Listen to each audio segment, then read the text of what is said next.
السلام علیکم ناظرین، اس ایپیسوڈ کے آغاز میں ایک جرگہ شروع ہوتا ہے۔ عثمان اللہ کے نام سے جرگے کا آغاز کرتا ہے۔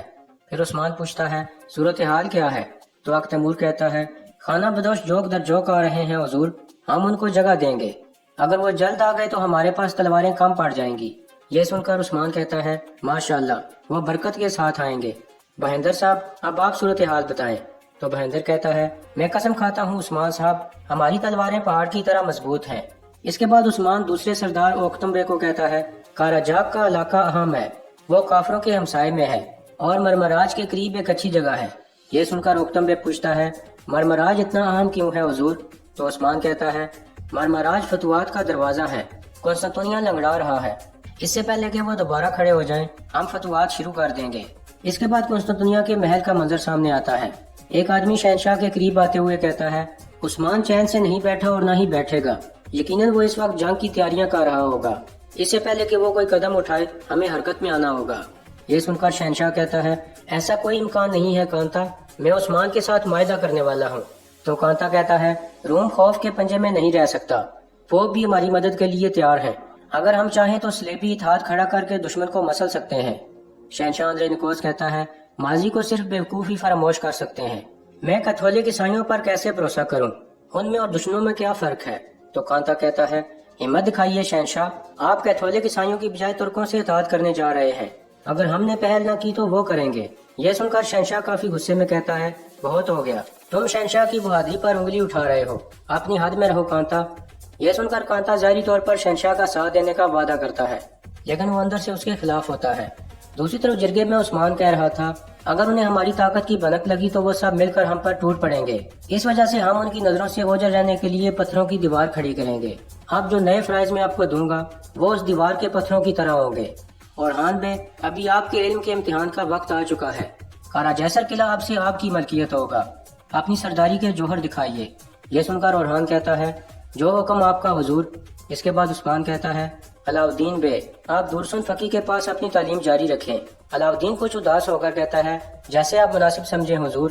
یہ کہہ کر وہ کچھ سوچنے لگتا ہے، جبکہ عثمان اپنی بات جاری رکھتے ہوئے کہتا ہے یعنی شہر کے کمانڈر کا فرض آپ نبھائیں گے اک تیمور۔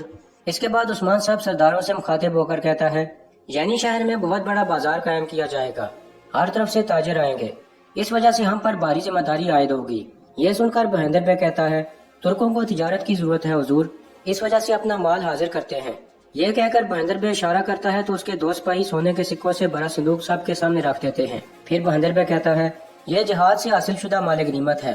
تو عثمان کہتا ہے یہ سرداروں کا جرگہ ہے، سلطنت کا خزانہ نہیں، اس سونے کو فقیر فقراء میں بانٹ دیجیے۔ تو بہندر بے کہتا ہے ہمارے علاقے میں کوئی ضرورت مند باقی نہیں رہا، آپ کی مہربانی سے ہر شخص خوشحال ہے، آپ کے نام پر کئی سونے کے صندوق مختص کر چکا ہوں، یہ ان میں سے ایک ہے۔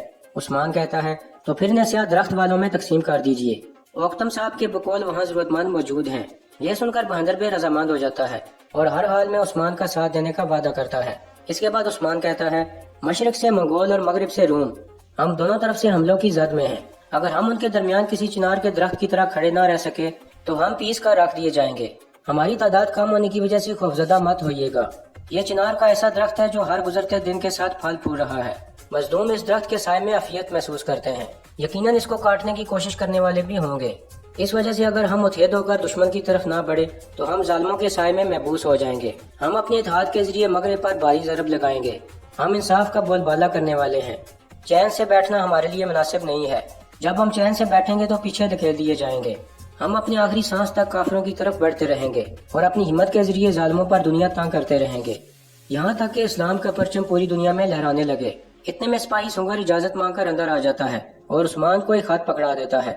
عثمان اسے کھول کر پڑھنے لگتا ہے، جس میں کنور الف نے لکھا تھا حضور، حاصل ہونے والی معلومات کے مطابق وہ لوگ کل حرکت میں آنے والے ہیں، ہم آپ کے حکم کے منتظر ہیں۔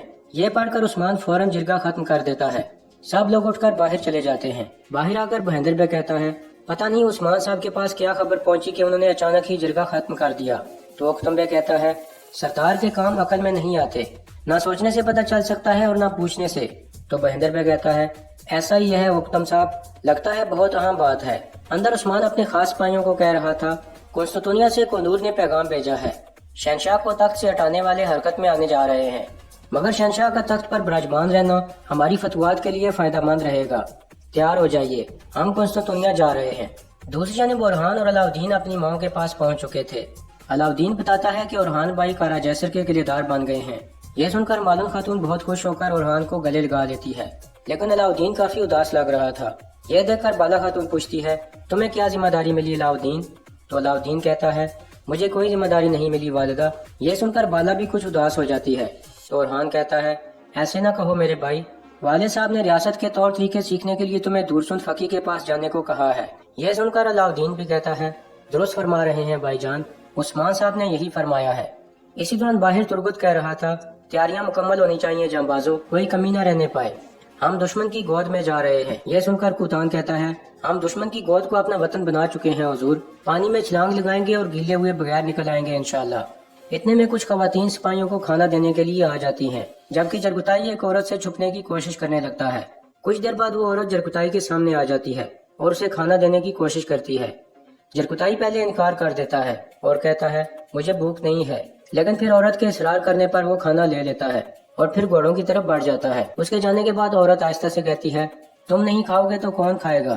میں کھانا بناؤں گی اور تم کھاؤ گے۔ ادھر اندر عثمان کو تیار کراتے ہوئے بالا کہہ رہی تھی، آپ کو اتنے سفروں پر روانہ کیا ہے، مگر لگتا ہے پہلی بار روانہ کر رہی ہوں۔ تو عثمان کہتا ہے، ہر گزرتے دن کے ساتھ ہمارے دشمنوں کی تعداد میں اضافہ ہو رہا ہے، ہمارے سفر بھی بڑھ رہے ہیں۔ یہ سن کر بالا کہتی ہے، ہم نے ترقی کی الحمدللہ، ہماری اولاد بھی کر رہی ہے، سب پھل پھول رہے ہیں، مگر مجھے آپ سے ایک بات کرنی ہے۔ لیکن پھر بالا کچھ کہتے کہتے رک جاتی ہے اور سفر اچھا ہونے کی دعا دے کر بات ٹال دیتی ہے۔ عثمان اس کا شکریہ ادا کرتا ہے اور پھر باہر کی طرف چل پڑتا ہے۔ اس کے بعد عثمان اپنے سپاہیوں کو لے کر قسطنطنیہ کی طرف روانہ ہو جاتا ہے۔ دوسری طرف قسطنطنیہ میں قونور اب کی نگرانی میں قیدی لڑنے کی مشق کر رہے تھے۔ اتنے میں ایک آدمی باہر آتا ہے اور کہتا ہے، کوئی مسئلہ نہیں ہونا چاہیے، کل روم میں نیا سورج طلوع ہوگا۔ یہ سن کر قونور الب کچھ سوچنے لگتا ہے۔ ادھر عثمان کا قافلہ ایک سمندر کے کنارے پر پہنچ جاتا ہے۔ بحران کہتا ہے، ان کشتیوں کے ذریعے ہم سمندر کے کنارے پہنچیں گے حضور۔ اس کے بعد وہ سب گھوڑوں سے نیچے اتر آتے ہیں۔ تو عثمان کہتا ہے، اندھیرا پھیلنے تک ہم قسطنطنیہ پہنچ جائیں گے، ہم احتیاطی طور پر بیس بدل لیں گے، جہاد مبارک ہو۔ اس کے بعد وہ سب کشتیوں پر سوار ہو جاتے ہیں اور اپنی منزل کی جانب بڑھنے لگتے ہیں۔ اس کے بعد اوکتم قبیلے کا منظر سامنے آتا ہے۔ کچھ کائی خواتین وہاں پہنچ چکی تھیں تاکہ ان کا تیار کردہ مال چیک کر سکیں۔ اتنے میں بینگے خاتون جو سردار کی بیوی تھی وہ بھی باہر آ جاتی ہے۔ مال دیکھ کر تیمور اور مالن خاتون مطمئن نہیں ہوتے۔ مالن کہتی ہے، یہ زینے متوازن نہیں لگ رہی، ذرا گھوڑے پر رکھ کر دیکھو۔ تیمور کہتا ہے، نچلا حصہ بہت پتلا ہے، اسے موٹا ہونا چاہیے تھا تاکہ گھوڑے کا پسینہ پی جاتا۔ اتنے میں بینگے خاتون آ جاتی ہے اور انہیں خوش آمدید کہتی ہے اور پھر کہتی ہے، اگر ہمیں آپ کی تشریف آوری کا علم ہوتا تو شائن شان استقبال کیا جاتا، آئیے تشریف لائیے۔ یہ سن کر مالن خاتون کہتی ہے، اس کی ضرورت نہیں، ہم بیٹھنے نہیں آئے، ہم بازار میں جانے والے سامان کا معائنہ کرنے آئے تھے، مگر اس معائنے میں ہمیں کوئی خوشی نہیں ہوئی بینگے خاتون، یہ زینے گھوڑے پر متوازن نہیں بیٹھتی۔ اتنے میں بینگے خاتون کی بیٹی الججک وہاں پہنچ جاتی ہے اور کہتی ہے، مالن خاتون، چلیے ماہر ترین سپاہی میرے حوالے کیجیے تاکہ میں دکھا سکوں کہ گھوڑے پر کیسے سوار ہوا جاتا ہے اور آپ کو پسند نہ آنے والی ان زینوں پر بیٹھ کر گھوڑے کو کیسے دو ٹانگوں پر کھڑا کیا جاتا ہے۔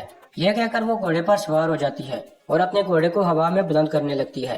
یہ دیکھ کر تیمور مالن خاتون سے اجازت لے کر گھوڑے پر سوار ہو جاتا ہے۔ پھر الججک کہتی ہے، میرے پیچھے آؤ، قبیلے سے باہر ایک بڑا درخت ہے، وہاں مقابلہ ہوگا۔ یہ کہہ کر وہ اپنا گھوڑا بھگا دیتی ہے اور تیمور اس کے پیچھے روانہ ہو جاتا ہے۔ کچھ دیر بعد وہ دونوں اس بڑے درخت کے پاس پہنچ جاتے ہیں۔ تو الججک کہتی ہے، اب یہ آپ کے مہارت دکھانے کا وقت ہے قائی سپاہی، ہارنے سے پہلے اپنا نام بتا دو۔